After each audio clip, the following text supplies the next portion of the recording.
Hello, man. Hello, Mgtow. Let's see how this goes here. See if we can get a decent. Hello, whiskey. I was waiting for you to. Hello, Mgtow. Fix this here. There we go. We got to stop the one and start the other, and sometimes it gets all, you know how it is. This is one of those subjects: abortion rights for men, abortion rights for women. We see behind us, we see thousands and thousands of stories a day now about Alabama, about Ohio, and about hello, everybody. We see thousands and thousands of things, and we don't know quite how to think about it as a Mgtow. And you know my thinking. I'll get into that later, but I'm going to put it up. If people want to come in for this, if people want to show up and everything, I'll put it up. I don't think I'll get trolled, but if I do, I'll put the link up in there. And if anybody wants to come in, just come in, and we'll take this serious. And this is a serious subject. It's a lot of talking, a lot of thinking, and on the way men think about abortion. You have to think about it from a male perspective. And when we go and we talk about it from a male perspective, we get shamed. All our job is, in the eyes of feminism, all our job as males is to protect and to provide. And that's it. There's never any discussion about the biology of this thing. There's never any discussion about the word father, the duties of a father, whether fatherhood is voluntary. And that's what I'm going to talk about today, whether fatherhood is a voluntary thing. I think it's a voluntary thing because you know my feelings on this. My feelings on women's pregnancy is it's 100% their body, their choice. I believe what feminists say, and that's it. 100% their body and choice. But with that 100% their body, their choice becomes responsibility, accountability, things like that. I'm not a father. I'll always say from the beginning of this thing, from day one with my ex, from 18 years old, anybody that's ever talked to me at that age would say, no, I'm not a father. I am not father material. I can be resource material. And I think that's where I got hemmed up. I got caught. I got trapped. She was looking at like, he's a good provider, and that's good enough. But as for father, I'm not a father. And the truth of the matter, and the things that matter to these things, is men can't have babies. We all have to admit that men cannot have babies. There's nothing about that process that involves you after she takes DNA from you, or you insert DNA. And I don't care how that happens. The metaphysical act of sex has very little to do with pregnancy. She has a choice then. She has the choice to abort the child. She has the choice not to open those legs. She has a choice not to engage in dangerous, risky behavior that would result in pregnancy. Now, I know there's the word out there that's unplanned pregnancy. Now, I think unplanned pregnancy, the absurdity of the word just irritates me as a Mgtow. It just irritates me all the death as a Mgtow, because the absurdity of the word is somehow you spread your legs, you had an act of sex, but that pregnancy was unplanned because you didn't know where babies came from. That's absurd. All men, all women, we all know where babies come from. Let's not pretend. And when I see these arguments come out, I see gynocentrism. I see women pretending like they didn't know, they had no agency in it. Agency as a female is the right to abort. Let me see, my background just went off. There we go. I got something background there. I got this new little controller for this Intel. Now I don't even have a signal there. Boy, that was weird. Okay, I got this new little controller for this Intel. It's about the size of this. It runs the camera back there, and I wanted to try it out, but as you can see, it didn't last, and something about it happened. So we'll turn that off and turn some lights on so I can talk about that. Let me do that. There we go. Power off. We'll power off now. And let me do that again. Power off. There we go. And we'll turn some lights on, and we'll just keep it like this, and we'll talk about planned pregnancy. We'll talk about these things we need to talk about as men. My opinion is I can't have a baby, and that's the truth. That's the God's truth on the whole thing, is men can't have baby. Now, where I come up in Alabama, we detangle these things, and in Alabama and Ohio, we have 25 men voting on women's bodies, and that's what infuriates the women. They have 25 men voting on a female's choice to abort or to keep the baby or to that and everything. And that's where the argument comes out. That's where the argument with Mgtow, with me, starts. I have no right to tell her not to have a baby or to have a baby. It's never my baby and to begin with. From my beliefs, it was never my baby to begin with. I don't have babies. She has babies. So abortion in itself is 100% her. But with that comes responsibility and accountability. Like I say, responsibility and accountability. And yes, that's a moral issue too. When Camus talks about, we see this a lot with romanticism. Men want to say, this is our baby. We're having a baby. Now, in the great words of Al Bundy, he said, you know this, I repeat this all the time. He said, all masculinity was lost the day the first man said, we're having a baby, because we're not having a baby. She is having a baby. We're not having a baby. There's no way. My job has been done. I provided my DNA. And if I walk away, that is my choice to financial abortion. Now, 76% of abortions in this country come from they're through vanity reasons, where she doesn't want to get fat, she doesn't want to ruin that, she doesn't want to ruin her body, or financial abortions. That's 76% of abortion in this country is financial or vanity reasons. Now, men, if you say, do you want to be a father? This is where I thought that abortion should be looked at. Do you want to be a father? Do I want to be a father? That's a voluntary thing. Will I provide for that children if the conditions are right in the house? She's not yelling all the time. Things like that. She's not trying to kill me. I'm not working myself to death. Of course, some men would volunteer for that position. Okay, I'll volunteer my DNA as a donor in this position, but I don't really want to be a father. Do I have the right to abort? Do I have the right to financially abort for a financial position? No. That's when our Constitution gets all screwed up, because it's a lack of inequality for males to financially abort, and vanity pretty much too.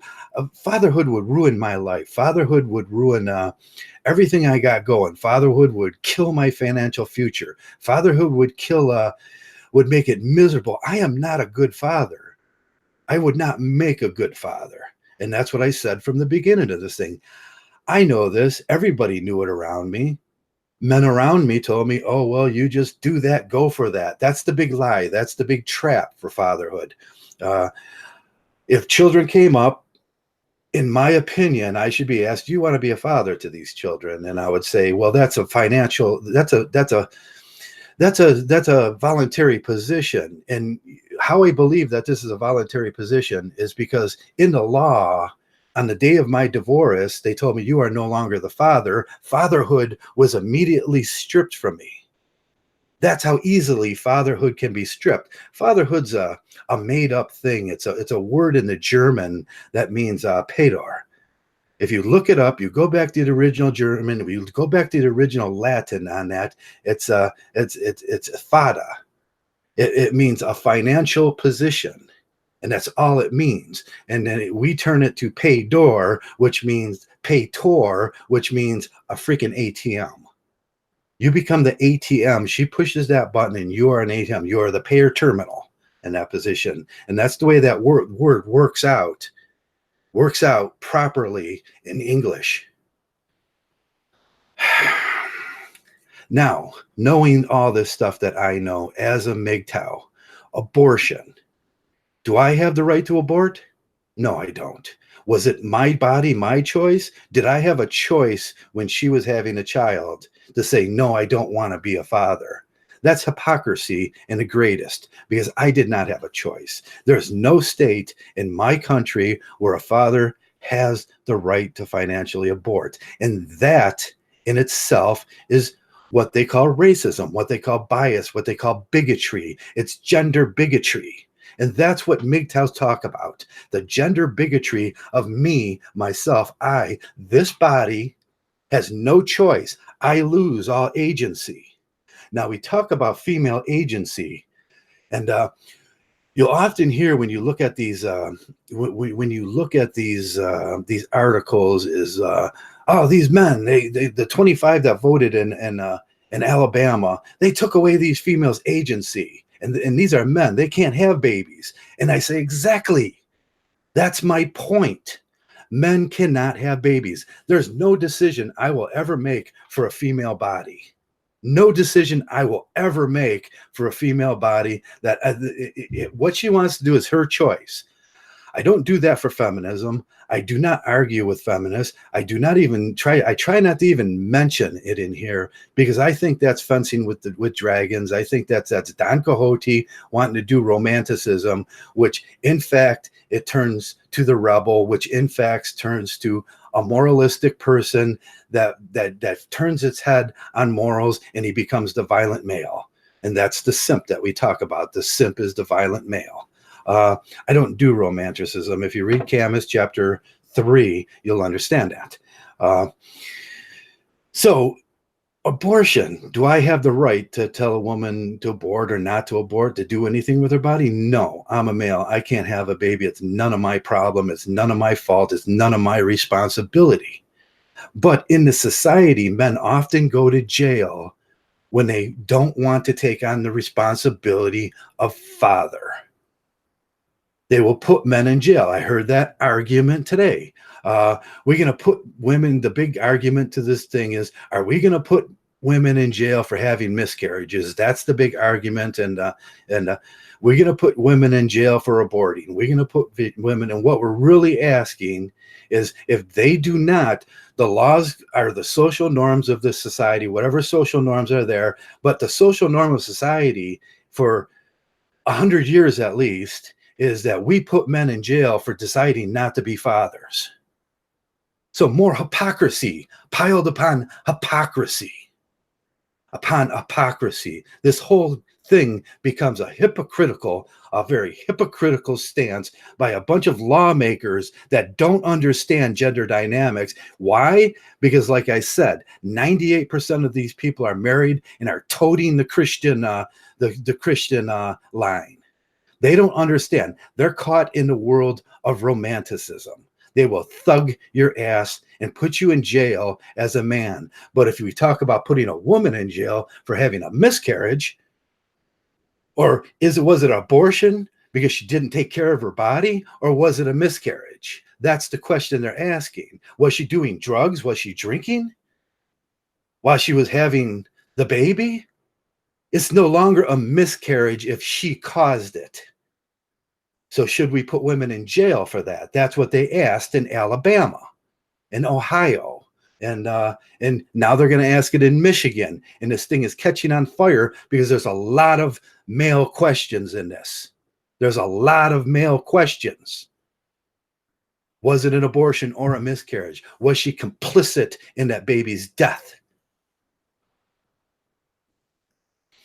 And I know this ignites the passions of most men. This ignites the passions of most men. I was watching a couple of videos earlier, and the men was crying after hearing stories. And I said, well, I'm not a man that experiences those kind of emotions. Most of my emotions are anger and passion. But I could tell you the way I feel about that. And I feel about that is I've been lied to. I'm a Mgtow. I've been lied to my whole life. Someone told me I could be a father, a made-up word. I can't be the counter negative to a female because I can't have a baby. There's nothing I do in that whole process that matters one little bit. And in this thing, Jessica Valente was right. Women need men like a fish needs a bicycle. I have no choice in that. Hence, I have no choice. But in that, the hypocrisy comes. Did we ever ask a father, would you want that child? No, we would never ask the father, do you want that child? It doesn't matter. You're a man. There's gender biases. There's bigotry. You're just a payor. You are just a payee. You are just someone that pressed the buttons on your chest and press your buttons and money comes out of your mouth. That's the way the government looks at you. Every single one of you. You're just a ATM. And that's where it gets insulting. I am so insulted about that.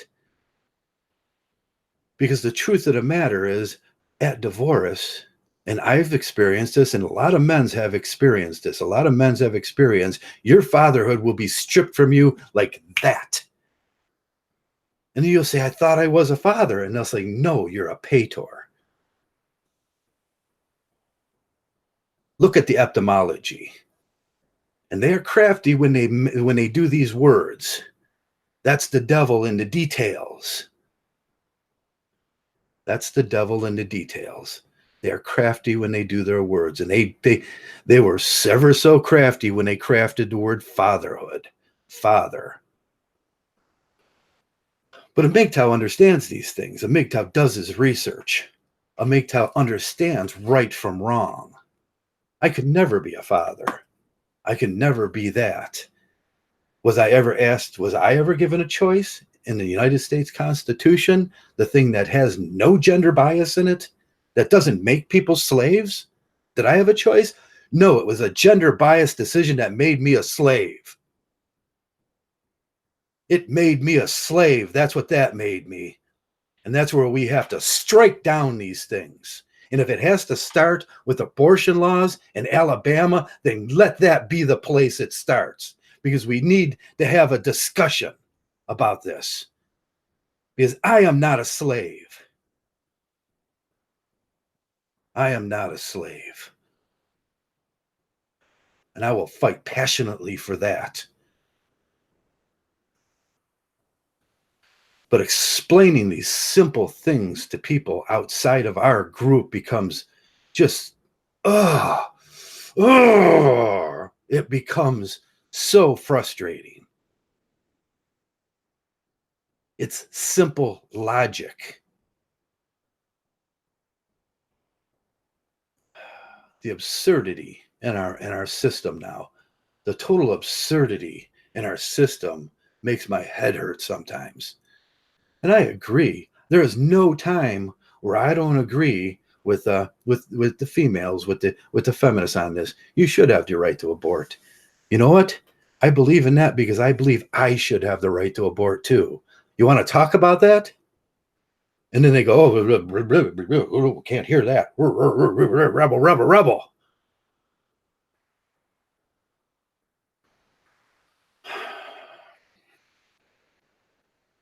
If we want to start a discussion on this thing and we want to redo these works, we have to ask ourselves a lot. We have to have decent, honest men like myself explaining how these things work to the world of the religious, just weirdos out there. And there's a lot of religious weirdos out there in our government. Like I says, 98% of them get married. Single men aren't represented in Congress. You will not get elected if you're a single person. That's where this thing starts getting warped. Did 25 men have the right to make a decision for a female body? No. Not in anybody's book. But with this thing, can we please have equality? I want the right to abort. I want the right to save my financial future. I want the right to say, no, I'm not father material. I'm not that guy. Physically, mentally, if you want my donation, you can have it. My sperm donation, if you want to model children after me, that's fine. I am a good father in that way. I'm a good donor in that way. All my teeth, all my hair, I'm 60 years old.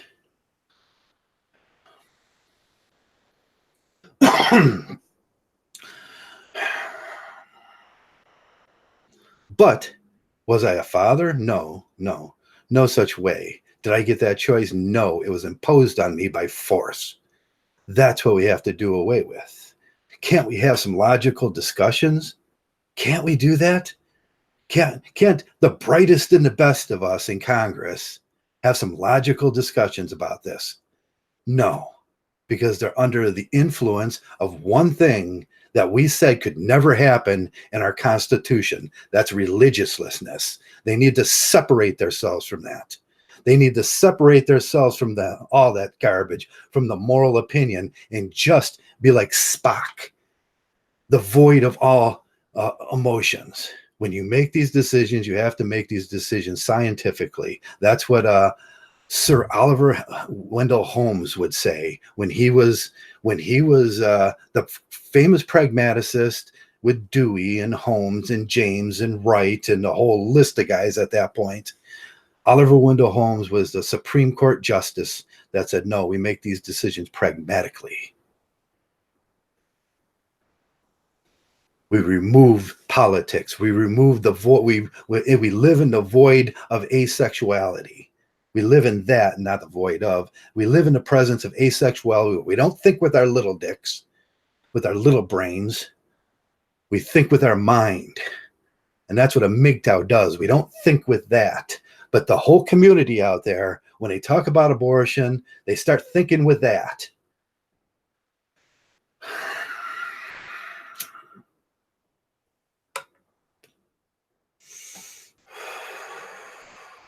So what do you think about abortion? Yes, the Alabama laws are laws. These laws are good that they're coming out now. These laws are great. It makes for discussion, and these discussions have to be had, and we have to hear the men's point of view on this. Do I want to volunteer to be a father? And let me tell you, volunteering to be a husband is not the same as volunteering to be a father. There are two different issues. Just because you volunteered to be a husband to her doesn't mean you volunteered to be a father to those children. These are discussions. They're two different off the table discussions. But like I said, the moment that divorce came down, they stripped me of my fatherhood and said, hey, that's how easily it could be done. There was no such thing as fatherhood to begin with. You can strip it away with a word on a piece of paper. If it was a real thing, if we're looking at this thing pragmatically, if this fatherhood thing was a real thing, would you be able to strip it away with a word on a piece of paper? What are the things? What would Descartes say? You remove everything from the table, you put fatherhood on a table, and you start poking at it. Can I touch it? No, I can't touch it. What is this thing? Is it metaphysical? Yes, we automatically put it in the realm of a metaphysical thing. It can't be touched. It can't be had. It can't it can't even really be explained. But a mother, what is a mother? A mother is a person that has a child. The child came from her belly. That seems a little more positive. We have to deconstruct and reconstruct these ideas in our Congress. We have to look at things in the time of modernity when people know more. We have to relieve ourselves from all these religialistic things that warp our laws. And then, only then, will you get a clear view into what you're actually talking about. Abortion. There's a lot to talk about there. There's a lot of hurt feelings. I see people yelling at each other all day long on Twitter. All day long, that's all they do is yell at each other. They sit back and giggle. and I simply say, I'm a man, I can't have a baby. Why would I involve myself in such lunacy? But with that thought, I'm a man, I can't have a baby. I've been involved in this lunacy all my life by force. I've been forced to be a father. I've been forced to be a provider. I've been forced to be a slave. And slavery for males has got to end. And that's what Mgtow is about. We have chosen to walk away because we see the absurdity in it. We see the absurdity in it.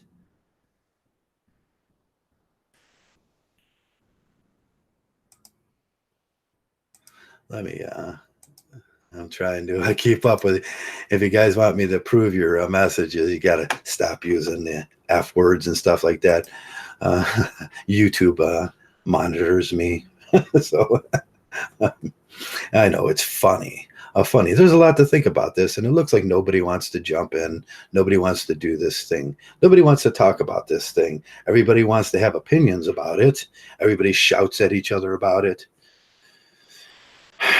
But when it comes down to doing the real talk about it, the real discussion or debate, and I'd love to have a debate with one of these people. I would love to have a debate with someone on the far left or far right, because I would tear their asses up. Their lunacy. The things they believe in that aren't real. The impending doom of being a father. Why would anybody want to sign up for that? The marriage laws are corrupt. They can immediately take your fatherhood from you. And if it was a real thing, they would never be able to take it from you. If it was a real thing, they would never be able to take it from you.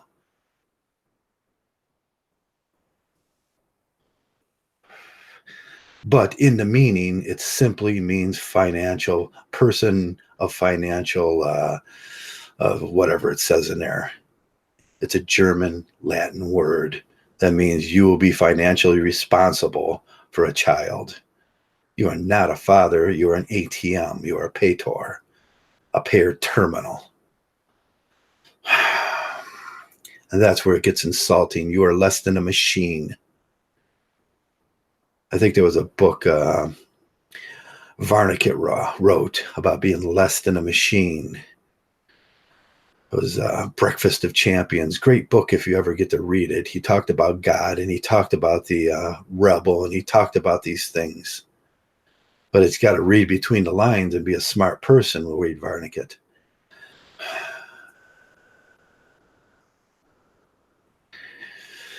So that's what we have to rely on. People in our Congress that see it from a religiousistic point of view, or see it from a very non-religiousistic point, or see it from a point of view of emotional point of view. Them are the things we need to strip.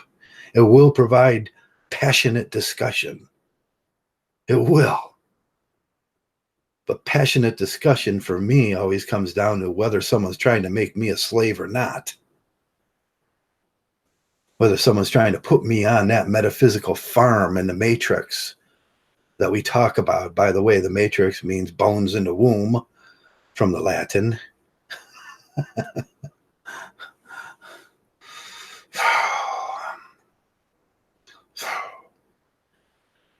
Our whole society is upside down and is screwed up.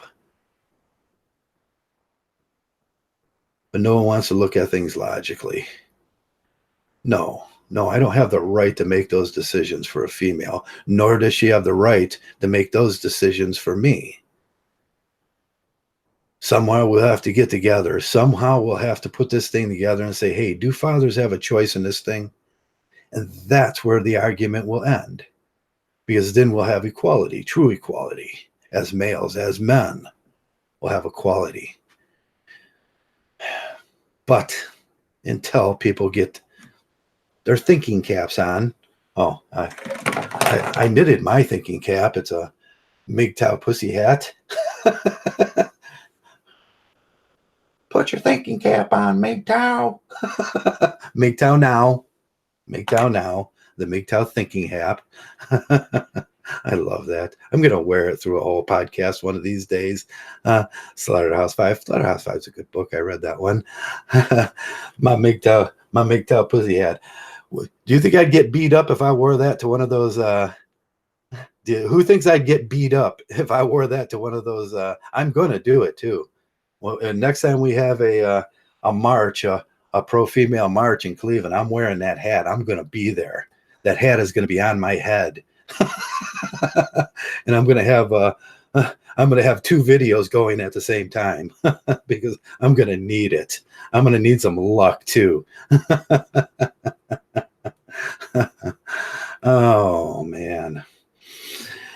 Mgtow now. That's what we say. Mgtow now before it's too late. Come to the land of reality. Come to the anti-absurdity place, Mgtow. But abortion is an issue that is gonna get some passion. You're gonna get some responses, and the best response you can make when asked a question or adding a comment or everything is, "I'm a man. I can't have a baby, and hence I have no responsibility in your arguments. If you wanted to have it one way, you can have it this way, but you can't have both ways. You can't have this and the cake and eat it too scenario. I'm a man. I can't have a baby. I'm not a dupe dad. I'm not a guy that believes in fatherhood." And with that, there's the argument from the male point of view. We aren't scumbags. We aren't, what do they call us? Deadbeat dads. And they'll make up a lot of pejoratives for us. We're just men that feel we have a choice in that. The same as a woman has a choice in her body. My body will not be used for slavery. These strong arms will not be used for slavery. I took those away from them. And that's what Mgtow does. You take away these two strong arms and you say, no more, no more. Can't use that because I am not a slave. I am not a slave. That's what we say to the government. Do they like that? They like their slaves. Hell, anybody would like having a slave. Joe, go make my coffee, bitch. That's what they're saying. Cream and sugar. Get it now. No, Joe will throw the cup back at you and go, mother effer, I will beat you to death. And that's the attitude any Mgtow should take. You're trying to make me a slave? Oh, things are coming your way. I'm going to be to see you.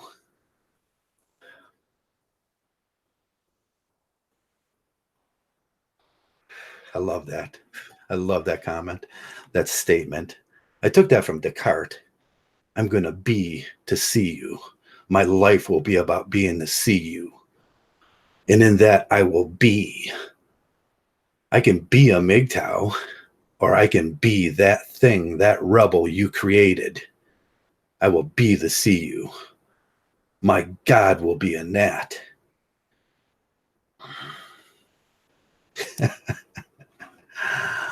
But it often in the same arguments that they make, if you told a woman in an office situation to make my coffee, B, what would she say to you? But every day men are told, make my coffee. You're a slave. And it's okay for them. Women get a slave in marriage, in twisted laws that manipulate men, in twisted ideas that manipulate men. From the inception of their educations, they get lied to. You can't be a father, man. You're not having a baby. She is. That's 100% her choice. You step the F away from that, boy. That's what I would tell any of you. Step the F away from that. I mean, completely. Don't even volunteer for that. Marriage is lunacy.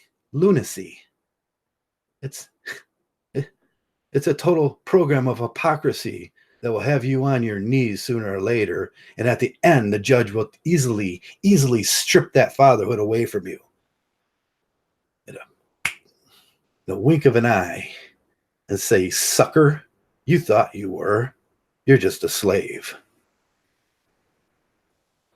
That's what'll happen if you involve yourself in these religialistic queuing process of dating, of marriage, of all those things. From the first moment you wink at that little girl, you are involving yourself in a religialistic process that will lead up to marriage and your enslavement. And if you don't understand that, as a Mgtow, you have no place in these rooms. And that's a hard concept for some men to understand. They will argue vehemently against it.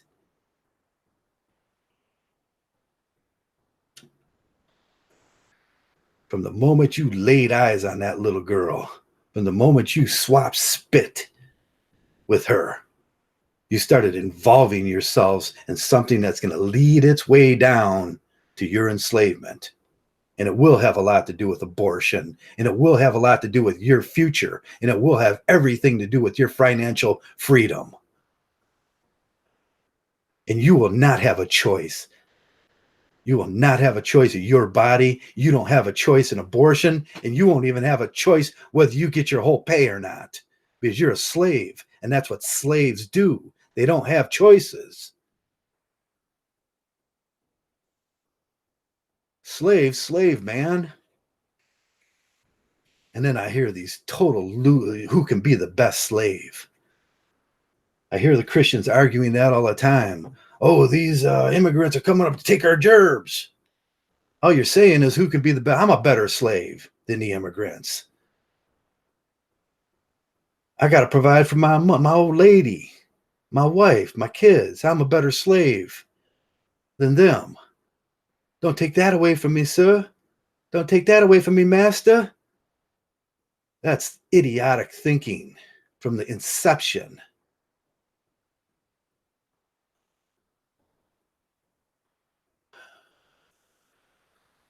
There was more to just the Civil War than slavery alone. Yes, there was. Yes, there was. There was 3 tenets to the Civil War. You'd be surprised if you ever look back at the 3 tenets of the Civil War. Slavery was one of an issue. An industrial economy was the bigger issue, and polygamy was an issue. We had those Mormons out there in the South everybody wants to forget about. The Civil War was about polygamy. But it was mostly about machinery. It was mostly about who's going to do the work. And we all volunteered after that. That was our social contract to volunteer to do the work. We all figured we'd split that up evenly. That doesn't seem very split up evenly when we look at the separation of the classes now. I try to make that common knowledge when I think about Trump, when he said, if you want to eat, you got to work. And he was talking to the welfare mamas. He said, if you want to eat, you got to work. And I thought, good, Trump, when was the last time you worked in agriculture, you fat ass? You're one of those special boys that don't have to work.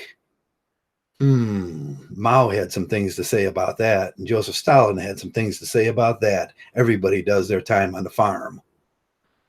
And that's what should happen. But we have classism now, where boys are being born billionaires and millionaires. And they don't have to work. All they do they have to manage the money market. Wish I had that job, managing the money. Managing money seems like a joy to me. Doesn't seem a lot like work. Especially when you spend a couple days in a steel mill at 114 degrees and you know pain then.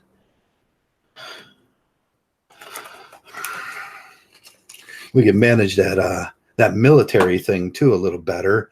The rich kids don't get to go to the military, or they don't have to. They can have bone spurs. Where the hell did I put my letter? Yeah. I used to have one on here. Matter of fact, I used it a few times just a minute ago. That's what happens to my stuff. It walks away. Okay. But we have a lot to talk about in this country. We have a lot to talk about equality. We have a lot to talk about freedom. Men's rights about freedom, but no one wants to seem to talk about that. We've been talking about that thing for 40 years now. Hey, I want the right to abort too. I never had an abortion. I was never given that option. I want to have my first abortion. This big fat belly here. Hey, you give me the right to abort, I'll say we're having a baby then. But that's the way it should be. Should be my decision too. I don't want to be a father. I was never a good father. I could look at myself back at 18 years old and go, holy shit. This guy, a father? Are you freaking kidding? Are you freaking kidding? Are you kidding me? You thought that I was going to be a good father. Son of a... Whoo. And I told her about a dozen times. I can remember. I bet you if you asked my ex-wife, whether you asked him a dozen times whether you think you're going to be a good father, he'd tell you, that young man that used to be, he told you a dozen times, and she'll tell you, he told you a dozen, no, I'd never make a good father. I have a propensity for entertainment. I have a propensity to fulfill my dreams. I have a propensity for violence.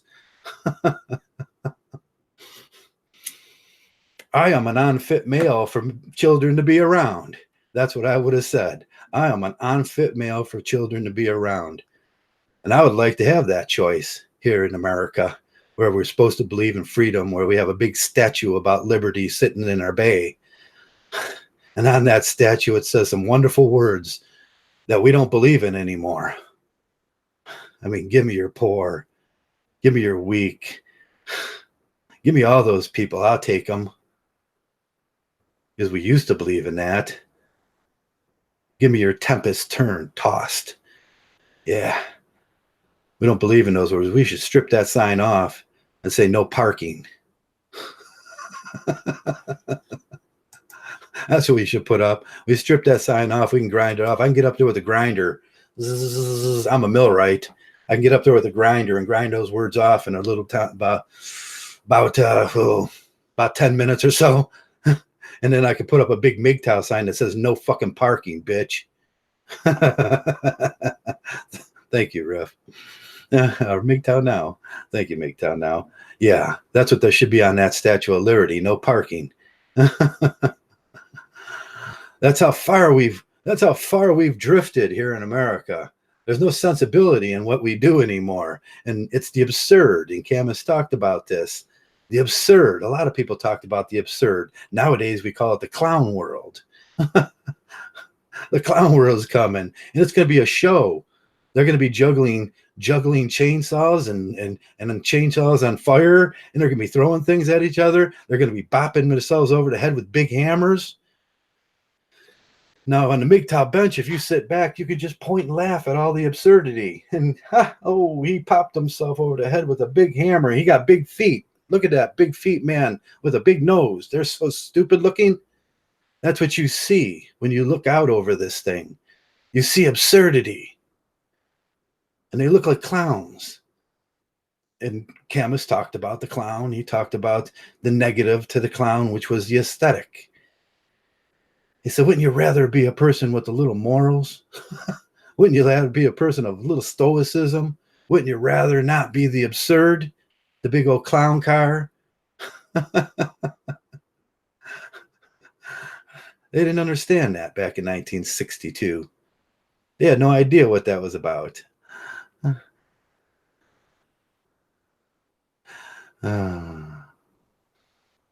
Thanks for the channel idea, Trev. Hey, thank you. If you get something, I'm trying to put this thing together with the backdrop and everything, but I'm failing terribly. It just went off a little while ago. I don't know why it went off. I have to. You know what I have to do? I bought this little. Computer. It was a Celeron, an Intel 5. It's about this big. It's about that big, and it's great. It's got a lot of power in that little thing. It's like it's almost like And I hooked it up to the thing, and it was working for a while. And I got the internet and everything. And then halfway through the show here, it just kind of went off. And I was like, what the hell? I think it timed out on the, and I forgot to reset the timer on the screensaver. My fault. My fault. See, I can take accountability for myself. Unlike most females, I can take accountability for my mistakes. And that was my mistake. And most men can. Most men can. I never seen a man that made a mistake and he couldn't take accountability for his mistake. He said, "Oh yeah, I did that. That was me. Something got screwed up in my thinking, but I'll fix it, and I'm going to fix that." And I've done that thousands of times in my work life. Most men can do these things, and that's why I love Mgtow. Mgtow say, "I don't know everything." I mean, and there's possibilities I can make mistakes. I am not a good father, really. That's what they're saying. There's a possibility you might be making a mistake there by thinking I'm a father. there's a good possibility in that because I am not. I think if you had asked 100 people around me back when I was 19, 20, 21, 22, 23, 24 years old, I got married at 24, I think, whether he was going to make a good father, and they all put bets together, they would have been, no, not that guy. I don't know what she's thinking. And I found that insultive. They were saying, no, Joe, you shouldn't do that. I wish there was Mgtow back then, because someone would have said, hey, Joe, there's this Mgtow thing. You need to know about it. Really, you need to know about this Mgtow thing. And I would have said, yeah, that sounds good. I looked at a little pamphlet. We make up little pamphlets. We'd have pamphleteered the shit out of everybody in Mgtow back then. But make up the little pamphlets, and I go, oh, that makes sense. That makes sense. I shouldn't be a father. Don't even call me that.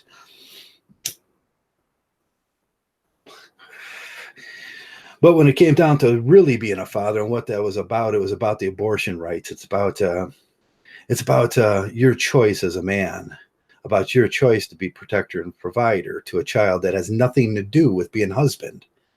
See, people get that all screwed up, and our state gets that screwed up. It's like they're two intermatchable things. No, they're not. A husband is simply a person that is financially married to a woman for tax benefits.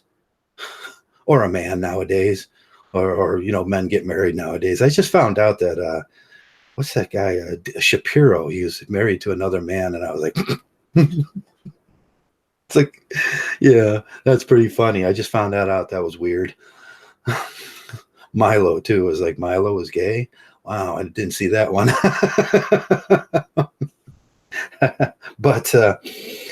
But yeah, nowadays people get married for financial reasons. They can be husbands to each other, or they can be wives to each other. But it has nothing to do with being a father. A father is a single term, separate from them all, and mother is a term separate from that. Mother simply means a person that has a child. It's common sense. If all taxis are yellow, are all taxis yellows? You got to figure that one out. Do all taxis carry people? It's logistics. It's logic. A mother, what is a mother? A mother is a person that has a child. She had a child. What is a father? A father is a person that's financially responsible for that child. Has nothing to do with having a child or making that child. Has nothing to do with her conception, or it has nothing to do with that act of sex. It's simply, do you volunteer for that position? It's a voluntary position, and it should be a voluntary position.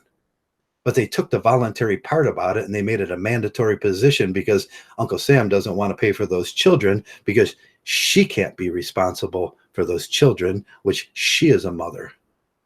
Now, like I said, if we deconstructed these things and we took all things off the table and we put that back on the table, can men have babies? No, we can't.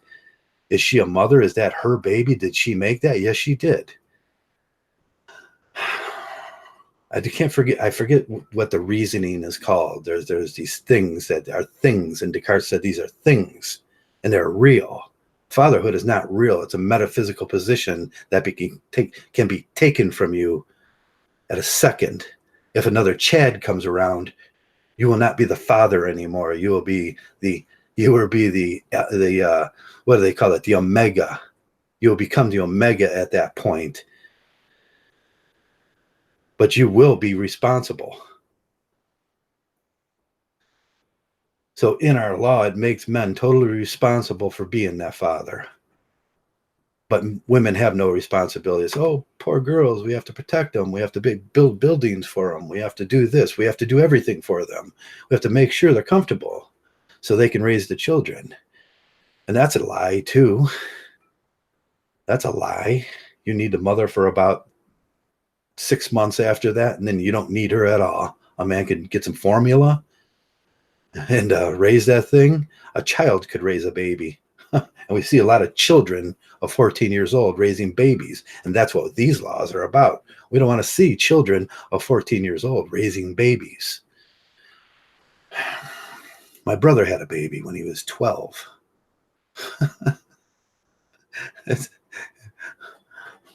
He did.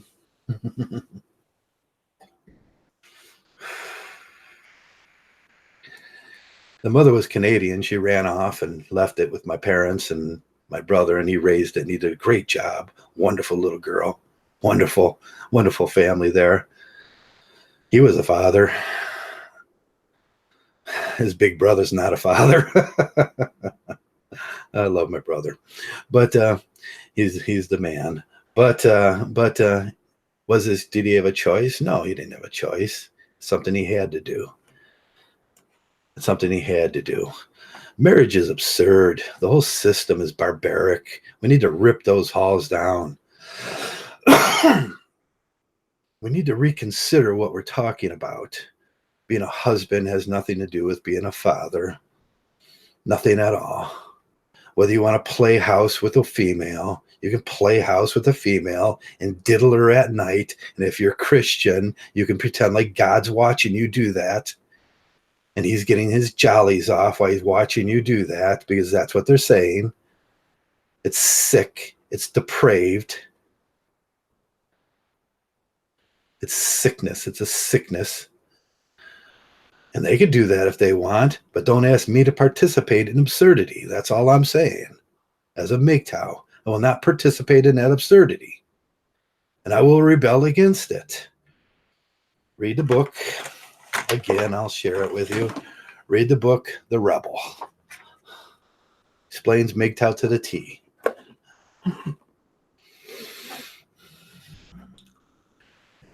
You can get it on audiobook for $14.95 on Amazon. I like to read along and listen to the narrator, because he's got that. Camus speaks with that fluent tongue that just sounds good on the ear. And it makes me, I fall asleep to it at night, actually, because I was just like doze off to the soulful sounds of Camus. On the, it's like truth to the ear, you know. Yeah. Abortion was the issue today. And I think I've explained it totally. If anybody wants to come in with counterpoints, Camus was badass, wasn't he? He was badass. Man, can you imagine being that guy? Can you imagine being that guy? I think about that a lot. He was intelligent. He was handsome. He was tall for his time. He is articulate. He was the ultimate PUA. He never had less than 3 girlfriends and a wife. And he pulled that shit off. He said to his wife, "I'm gonna have girlfriends," and she said, "Okay, you're so fine that's okay." What a man. Camus made the PUAs look like carpetbaggers. Camus made them look like carpetbaggers. Oh man, that's a guy that the PUA should have followed. They should look at what he said. They should look at what he did. They should look at how he perceived life. And it's like, you guys fell short terribly. Roosh, you fell short. Compared to Camus, you're a little boy. Yeah. Sometimes better people are born. My friend, the doctor, showed that to me early in life, and it was always a complex problem about how people perceive themselves. But I never had that problem because I had a friend that was a doctor, and he was tall. He was extremely tall, and he was extremely handsome, and he had a lot of money, and he had a better car, and he had a better wife, and he had a better job, and he had a better world than me. And every time I'd look at him, he'd remind me that some people are better than you, Joe. And he was better, but there was a comfort in that. I stopped complaining with life at that point. I realized that I am what I am, and that's all I tell. That's all I tell the that's what I tell the incels. Man, don't you think I know that? Don't you think every one of us know that thing, that there's someone out there that's just damn better than you, and and that's the truth of the world. And there's always going to be that next guy that's better than you. Just get comfortable with it. Don't fight against it. Just learn yourself. Take that deep down introspection into who you are and the great qualities you have within you, and become a moral stoic person. And then you will be the guy that's better than somebody else.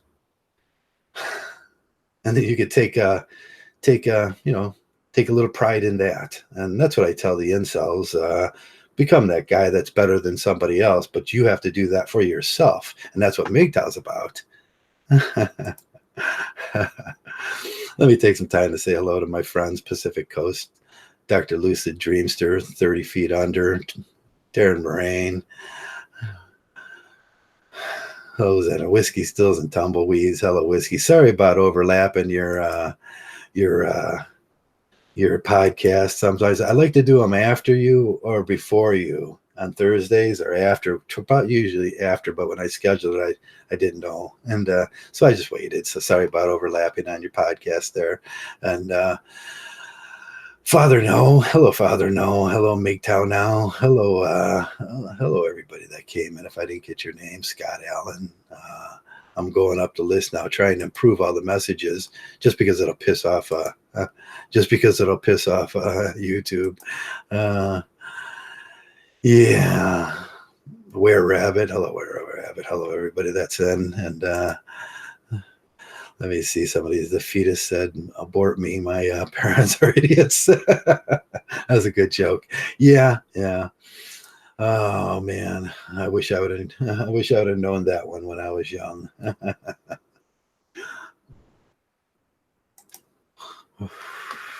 If women think she can get an abortion, and what is universe won't hinder her, she is sadly mistaken. The bitch probably got placed in the abyss for 25,000 years or more.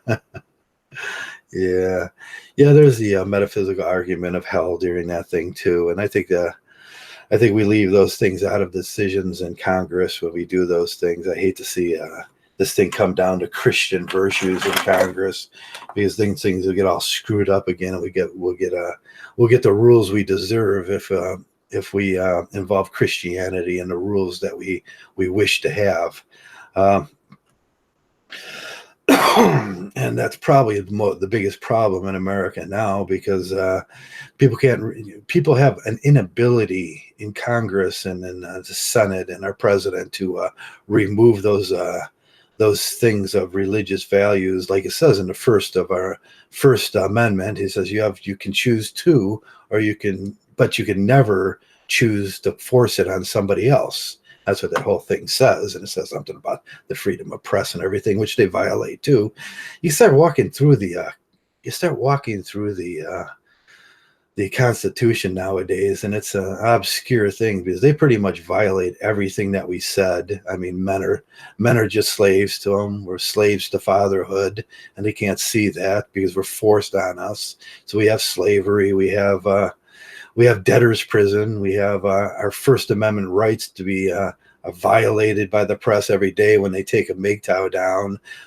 We're having Christianity forced on us to an unaware Congress, by an unaware Congress that doesn't realize that in their marriages they've become religialistic, and they're forcing that on us. And we should have 46% single people in Congress, but we don't. We have about 2%.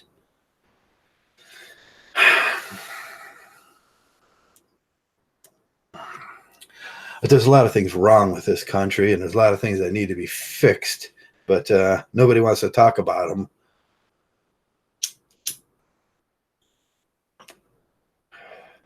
They're too busy talking about stupid things.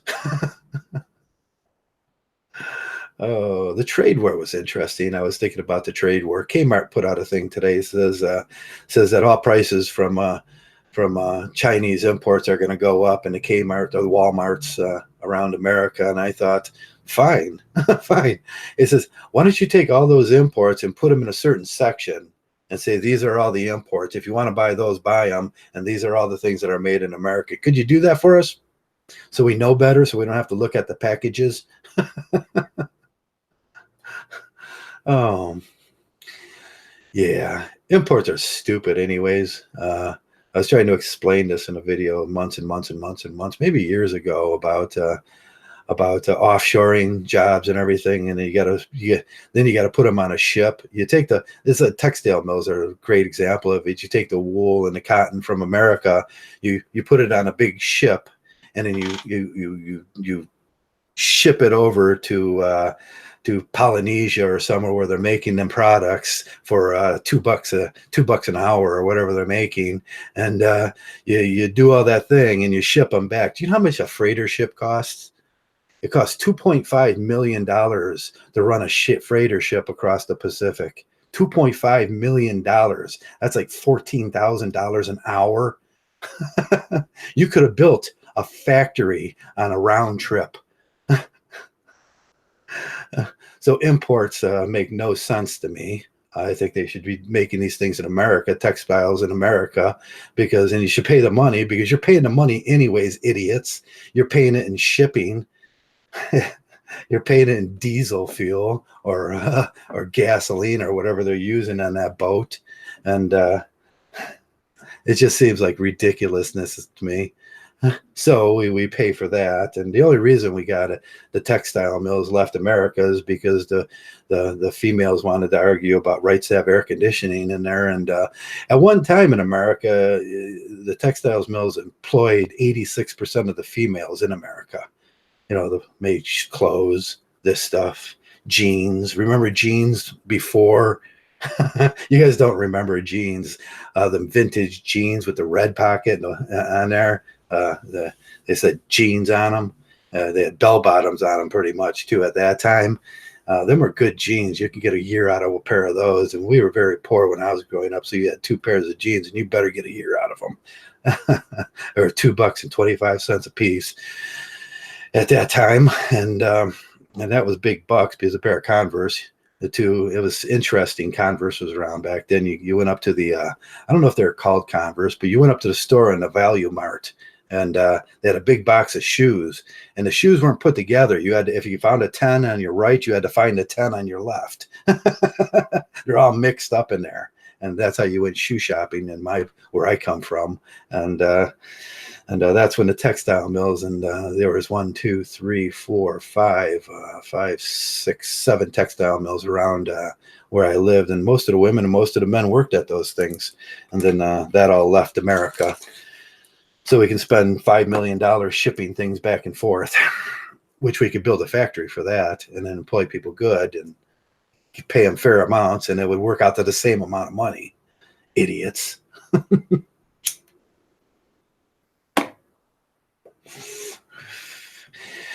This is Joe's simple economics course of stupidity and absurdity.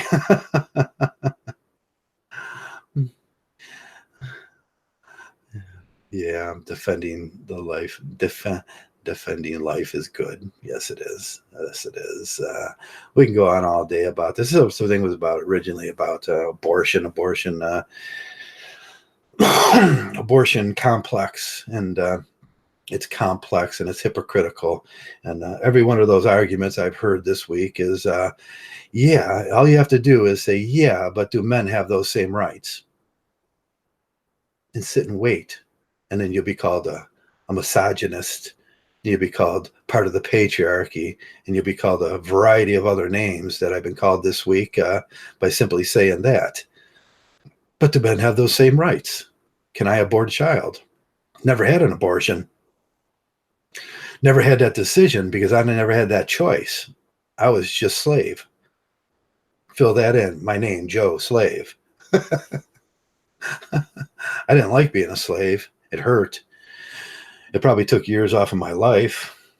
They like having a slave, a financial slave that pays taxes and takes care of their problem. Citizenry. We talking about citizenry. She's not real citizen because she doesn't have agency. You have to take care of her. Then you have to pay for her after that. That's what they're saying. She doesn't have agency. She's not a real citizen. You have to pay for her. You have to pay for those babies too that she made because she has no responsibility and accountability. She's not a real citizen. I think that's what needs to be changed. If they want to be real citizens, it comes with accountability. It comes with responsibility. It comes with no more whining or calling me a deadbeat dad or calling, or at least it calls for a lot of things. But none of that has to do with me because I can't have a baby. I can't have a baby. And that's what you should write as a Mgtow. Every time you're out there, I can't have a baby. Try to explain that to me. It won't fit out of there. And if it did, I would die. I passed a stone once. It was this big. It was about that big. I don't know, about that big. I can't remember how big it is.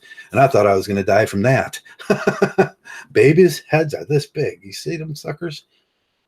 Some of them are littler. Some of them are like, man, I swear my second son, he had a head this big. It was like, Jesus. I said, they got to figure out how to make some kind of material the same as that because that shit is just amazing. It stretches.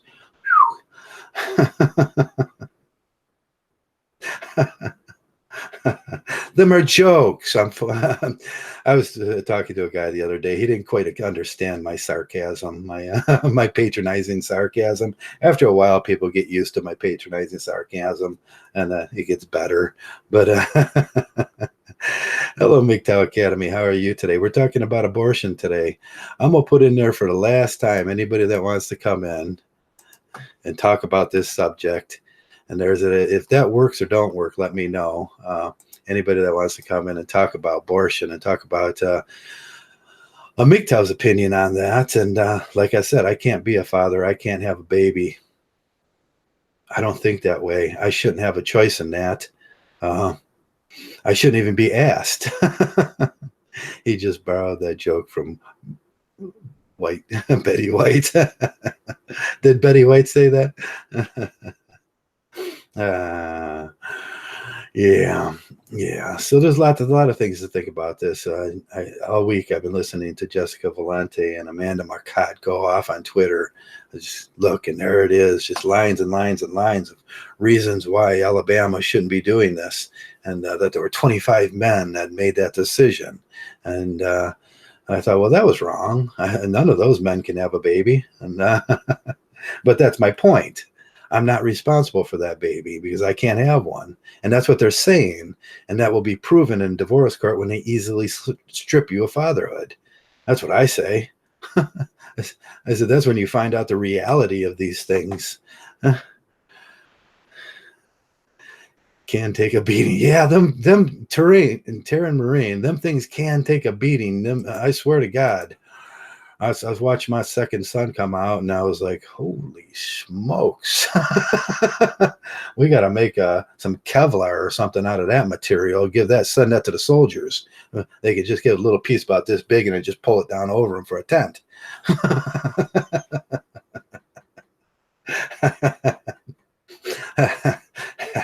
That's too funny. I just get a biggest kick out of that joke.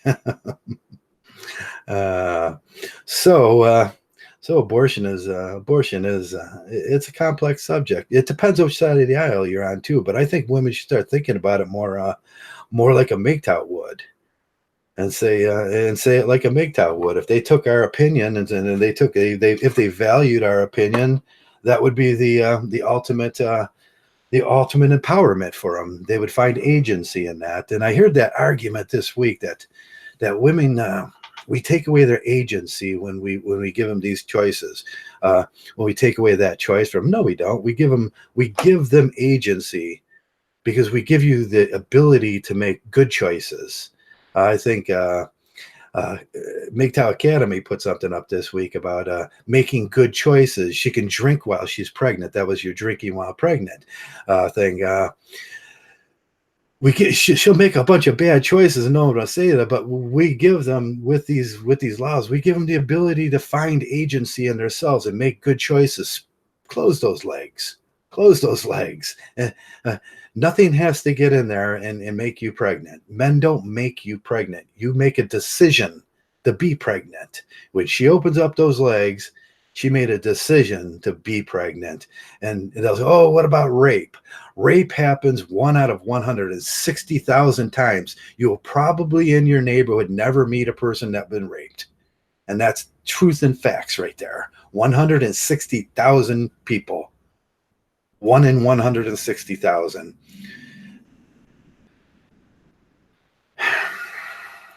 Do the math. There's 340,000 people, 340 million people in our country. Go to the FBI, take all the rape cases that's ever been proved. That's what the provable thing is, and divide them by that 340 million people. You'll find it's 160,000.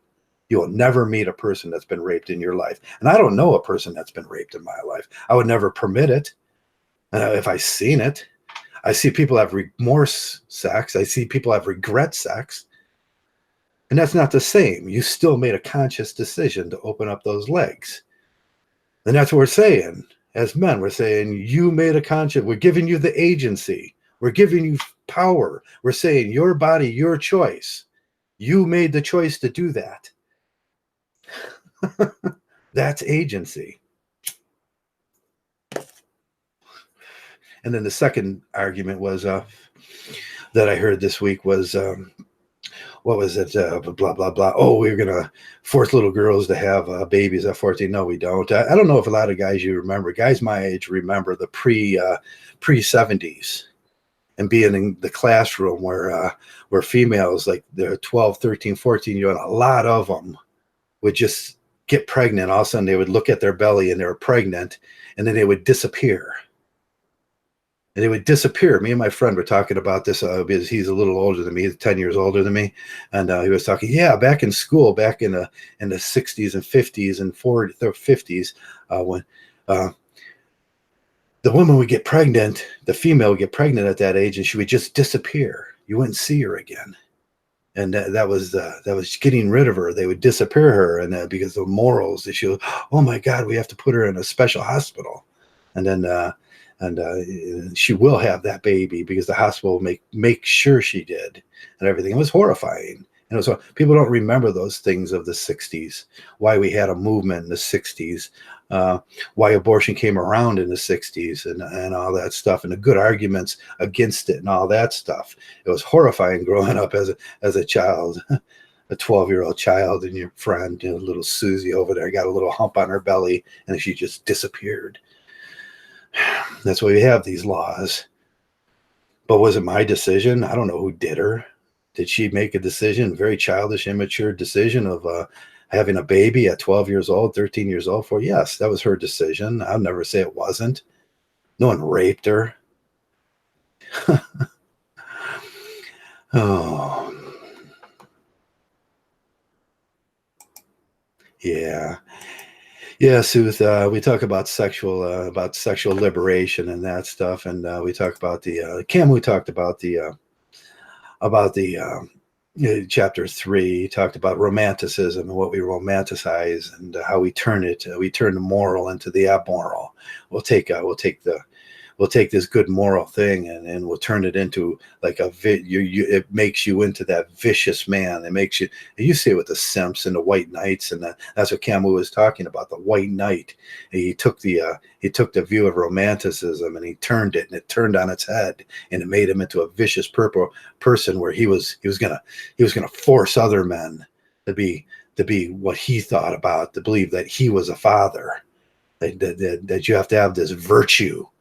And this virtue would be bestowed upon you by violence if necessary. And that's what men get. It's a romanticism that has killed America. Men don't understand that. Most men are stupid. It's true that most men, the IQs fall under that 80 mark. And that's the majority of them. Then you have females that fill the middle section, and you have very smart men at the other end. Just ask TFM, yeah. But Camus talked about that, and stand on council of boys and men's become first government entity concerned with men and boys issues. Yes, that's a men and boys.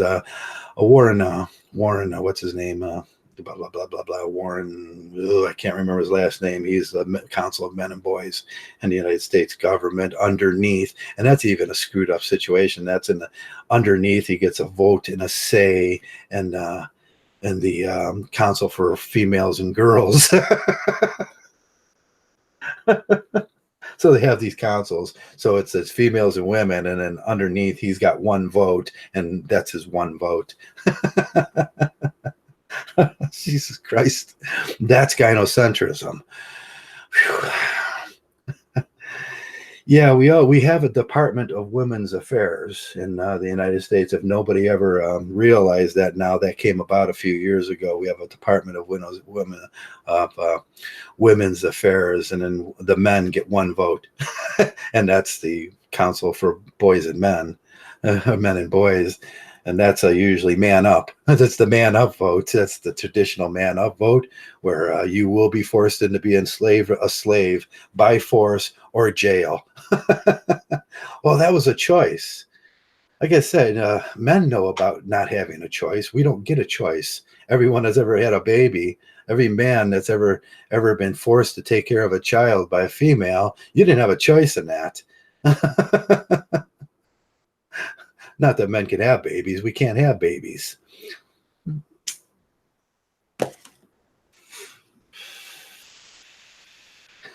It's ridiculous and it's absurd. And it's insulting. And when I think about these things, we look out at the world. I sit on my Mgtow bench with my Mgtow pussy hat on. That's my Mgtow pussy hat. Mgtow now. I knitted that. Mgtow now. I am so going to wear that at one of those rallies. I'm going down to one of those rallies, and I'm going to wear that, and I'm going to wear it proud, and I'm be like, woo! But yeah, Mgtow now. we all got it. God, would I love that if you seen one of those. We all seen the pictures over at Washington D.C. with all the pink hats. That's why I did it, because someday there's going to be like yellow hats with Mgtow now on them just pop up in all those pictures. That's the way we combat these things. We don't say much. We just do our thing. And when they say, what's that thing on your head? You go, never mind. You wouldn't understand. I wanted to show up at a rally and get a picture of me wearing that, because that would be funny. Imagine that. This pretty face. This pretty face with this beard with a yellow pussy hat out in that crowd. I just think that would just be totally hilarious. I approve. So hello everybody that come around. I'm trying to get my backdrop together. I bought the little computer this week, and it failed me because I made a mistake. I forgot to turn off the timer. I did. I forgot to turn off the screensaver timer because I have the little thing. These are, look, do you ever see one of these? These are great. I just found out about these little controllers. They're a little controller, and they're like $11. I got it for $12. It comes with a battery inside of it, and if you got one of those little computers, it's just about this big. I can put the computer in my pocket. It would be more trouble for me to carry the cord than it would actually carry the computer in my pocket. It's pocket size, and it's got an i5 in there, and it's just beautiful. It's a micro ITX i5. I can't remember what they call those things, but and they've got a little controller, so I can take it wherever I want with me. Now they got to do is find a screen that folds out, and you can do like that rolls up or something. That's the next thing they have to do. So you can just portable, just put your stuff in your pocket and just port it out. Someday they'll get to that point in technology, I hope. AMD is like kicking ass on Intel right now. That's the next thing they have to do. So Intel's dead, and I'm glad, because most of the jobs are in China, and they can keep them. Who thinks AMD is going to be the next, and who thinks Intel's dead? Raise your hand. Who says Intel's dead? I have hope Intel's dead. There's more jobs in America too. AMD's in America. We just start making computers in America, not care about the worldwide what they think.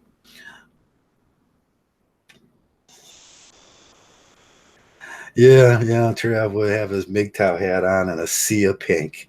That would be funny. I would stick out like a sore thumb looking the way I do and everything. I'm taller than most people.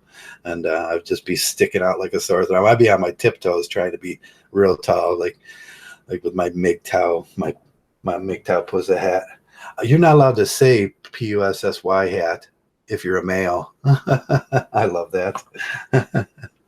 uh, but I think them are the things Mgtow do, and we got to get Mgtow out there, and every one of us do our little part, whatever part that is. My little part is just coming around once in a while, saying hello and talking, and make sure we have a group left, and try to be a part of the group and get some logic going in here when we talk about interesting subjects, and just do your little part, whatever your part is, whatever you decide your part is. I seen our friend We Smell Corruption said he made a video today, and I wanted to talk about this a little, and he made a video and he said, "Goodbye, Mgtow, I'm leaving."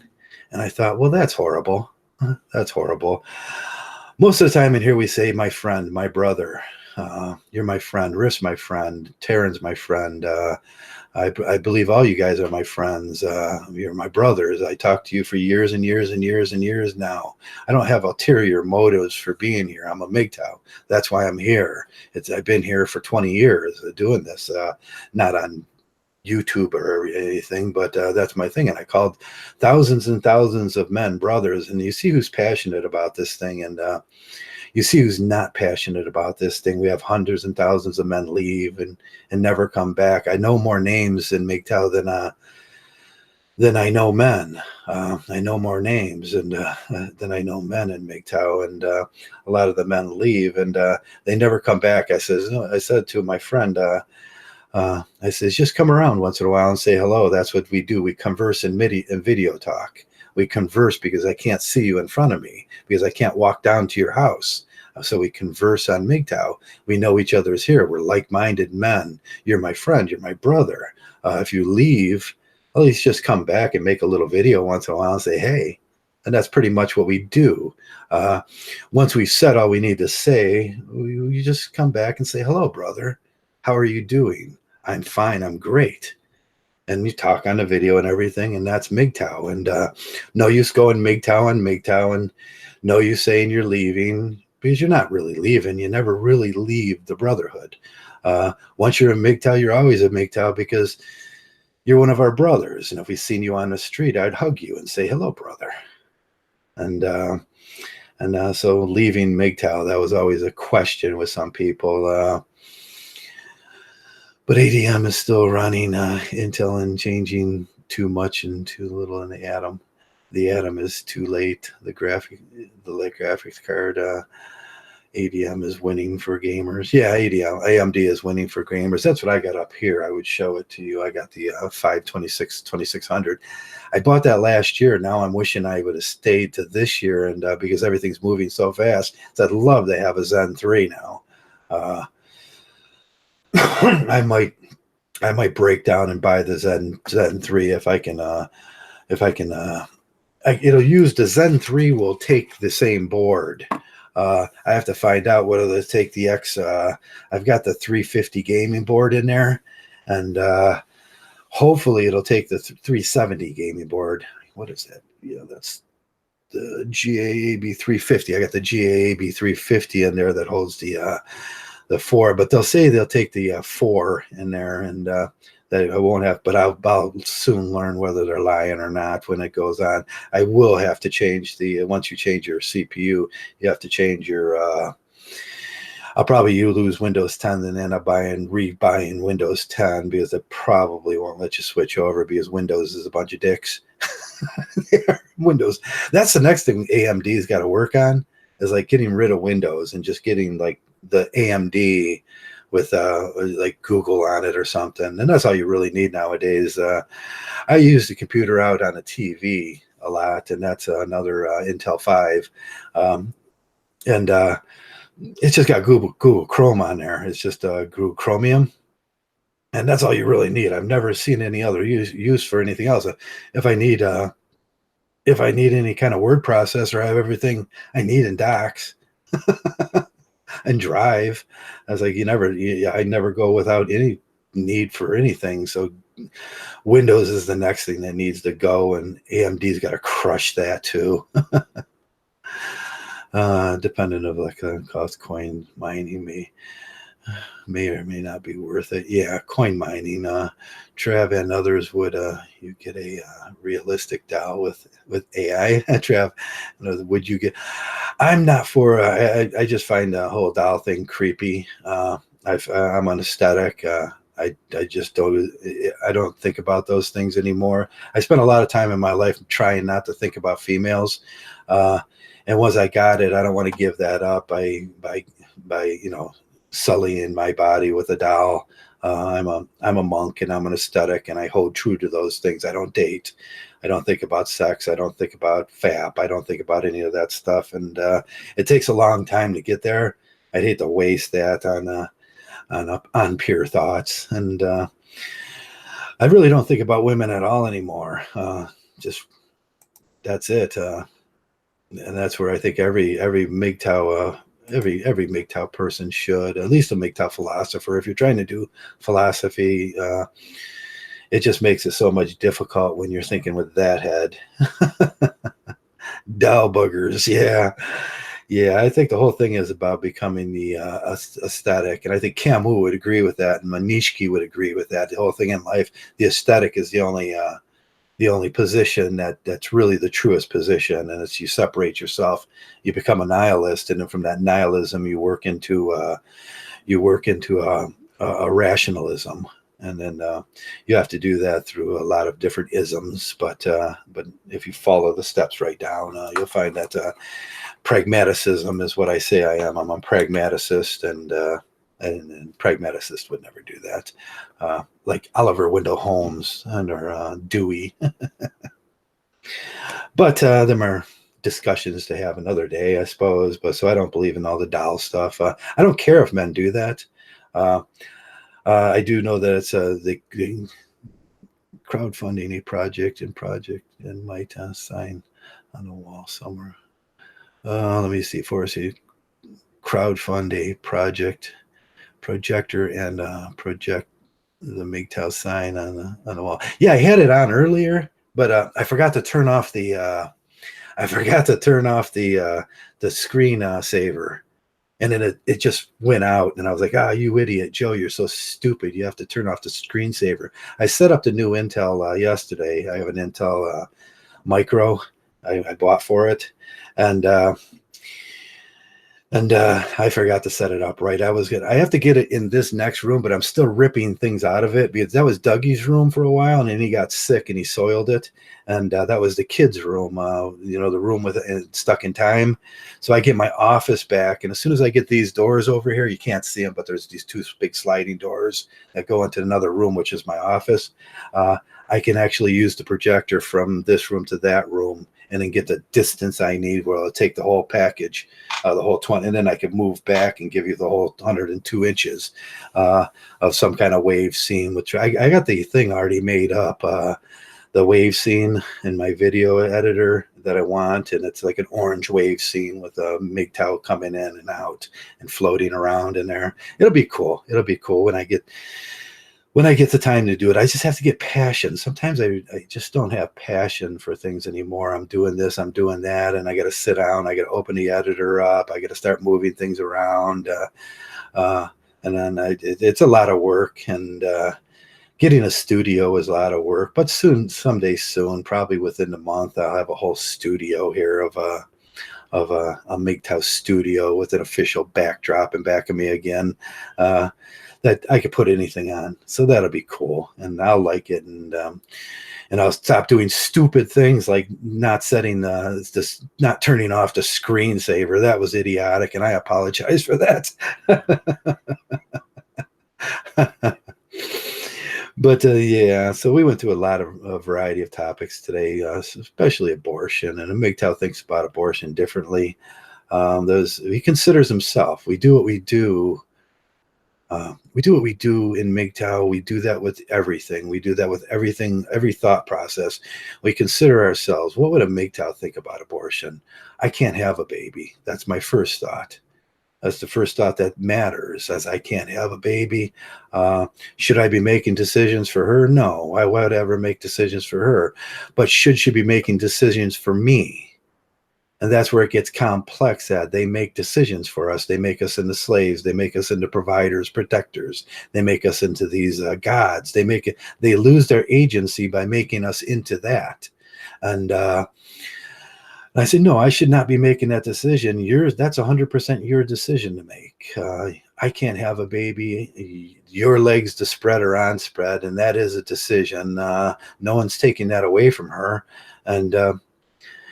And that's it. That's her decision, 100%. But with that, she has to give me my due too. Stop making me into a slave. Take accountability and responsibility for your decision. Take agency in your life, and you will find that to be a delight. That's what I would tell any woman that when I talk about abortion. And I say, in that too, you find your answer. If you don't spread your legs, if you're not such if you get a tubal ligation, they tell us, I heard it all over the internet today, men get that vasectomy and then women won't have to worry about that. No, women get a tubalization and then men won't have to worry about that. You can be the whore you want to be. You could be the whore you want to be. Just get a tubalization, and then and you will not force slavery on another person. And you won't have a baby, or spread those legs, close those legs. There's two easy answers to this: tubalization, sterilization, or close those legs. Take that V, put it together. Can't fit nothing in there when it's put together, I swear. And it is your decision, 100%. It does give you agency. It gives you the right over your own body. And there's other ways to look at it. Look at it from a Mgtow point of view. Look at it a male point of view. Try equality. Women are always bustling on about equality.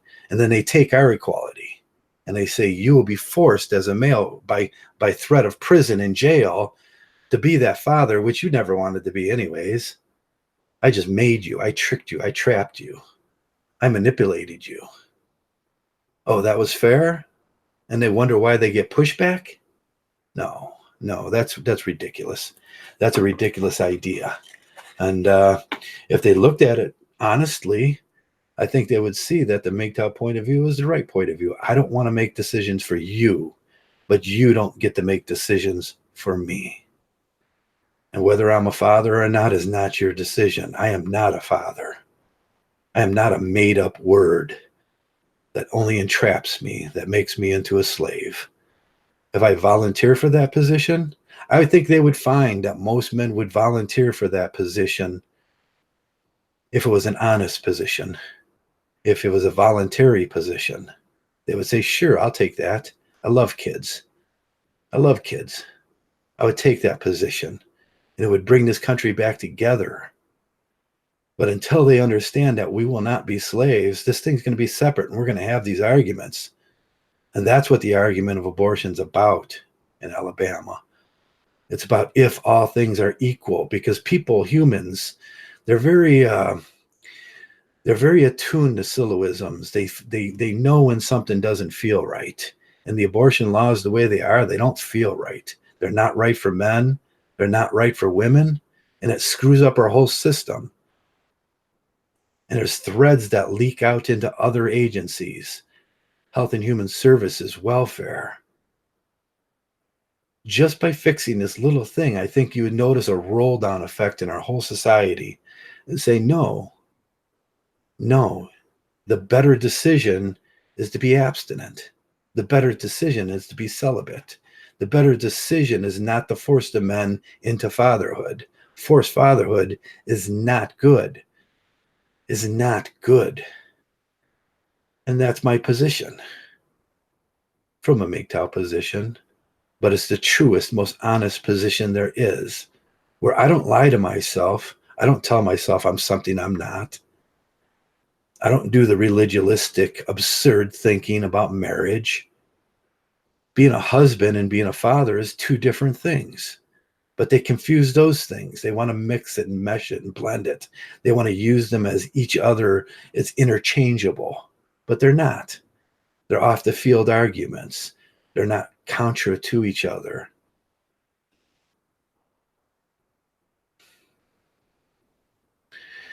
But I know that would take a lot of learning, and it would take a lot of thinking for these people. And that's what they don't seem to do. Our Congress is full of morons. Our whole state is full of morons. There's too many moronic people running around in this clown world, this world of the absurd. Our educational systems are deteriorating at a fastest rate I've ever seen in my life because of metaphysical thinking. And it's sad. And it's really sad. We spend trillions educating our kids nowadays. And it was like, I looked the other day and I was like, there was a simple question that was posed, and the 13-year-old, 14-year-old kids they have no clue. I was like, wow. It's about the 9th grade social studies book. It's about capitalism and communism and socialism, where we end at that bar that happens and nobody could answer it. It's like they don't even teach kids common sense anymore about our democracy, about why we vote for things. It's like that's the first thing you learn when you're in kindergarten, how to vote and how to accept when you lose and how to accept when you win. It's milk or juice. And then the little kids all take a vote, and then the juice comes in, and then the one little kid ends up crying. He's like, boo hoo, I didn't get my milk. He says, tomorrow you get to vote again. And he goes, ooh, I get to vote. And the most stoic thing you can do is accept when you lose, and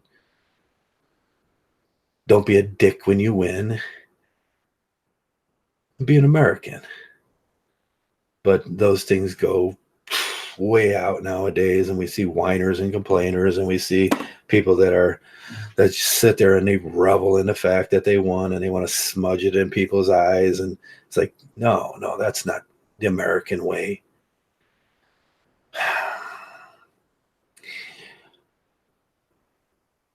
So I'm going to leave you that. I'll leave you with a question. What is the only, out of the history of the world, out of a democratic state, which is the longest running democratic state in the history of the world? That's America. It's no longer an experiment. So, hope you all had a good listen, and I'm going to get going. I got Dougie outside. I don't know if it's raining out there or it's just getting dark. He's going to come in and do his thing. I have to carry him in because he's a blind, deaf dog, and I carry him and I put him in front of his food and take care of him and wash him off and do them things for him because he can't do them for himself. And in that, I learn things about myself. But that's what I'm going to go do. I made meatballs today, and I found out one trick if you want to try it, guys. Meatballs, and I take that chicken coating, that coating you get to coat the chicken, and then I roll the meatballs in there, and I bread the meatballs, and then I deep fry them. They're delicious. So that's what I made for myself, and I made spaghetti and meatballs, and it was delicious, and I found out something new about cooking, and I know that sounds like fatty. Yes, it is. I eat the way I want to eat because I'm a Mgtow. And that's it. I'm going to get going, get a cup of coffee, sit down in front of the boob tube or something. Or I'm going to listen to a book tonight and just fall asleep to the soft sounds of Dougie whining. He doesn't whine. And I hope you're all having a great life, and I hope you're all doing your Mgtow thing. And most of all, man, thanks a lot for being a Mgtow. Mgtow.